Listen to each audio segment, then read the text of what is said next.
Alors, je vous parle du Manson. Oui. Alors, le Manson, c'était un bateau qui était doté d'un moteur 3 cylindres SCGM qui tournait à plein pot à 550 tours. Et puis voilà, c'est un bateau qui avait un caractère parce qu'il avait une hélice très importante, quand même, ce bateau, une hélice à 4 pales. Le bateau qui allait 1,80 m, mais l'hélice remplissait pratiquement la cage derrière. Et alors, bien sûr, l'inconvénient, c'est que quand il fallait battre en arrière, l'eau que l'épale envoyait sur la fesse du remorqueur le faisait abattre sur tribord. Il m'arrivait un jour, on était à la flotte en raie, avec une grosse brise de vent d'est, et je sortais du port pour prendre un chaland, bien sûr, et j'étais en travers du chenal. J'avais un chaland au cul, c'était dans l'avant-port de la flotte en raie.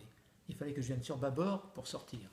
Il y a la place devant, sauf que la mer était pas assez haute pour que je puisse passer sur le platin.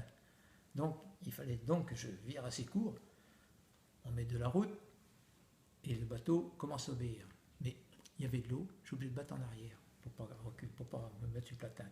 Aussitôt, le bateau il vient forcément vent arrière.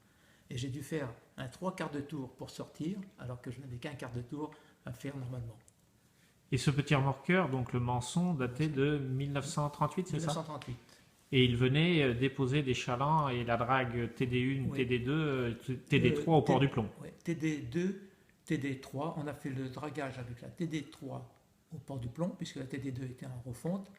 Et après, le dragage a été refait avec la TD2 et les automoteurs Fort Lupin et Fort La Pointe dans les années 70. Mais là, j'ai pas le journal de bord.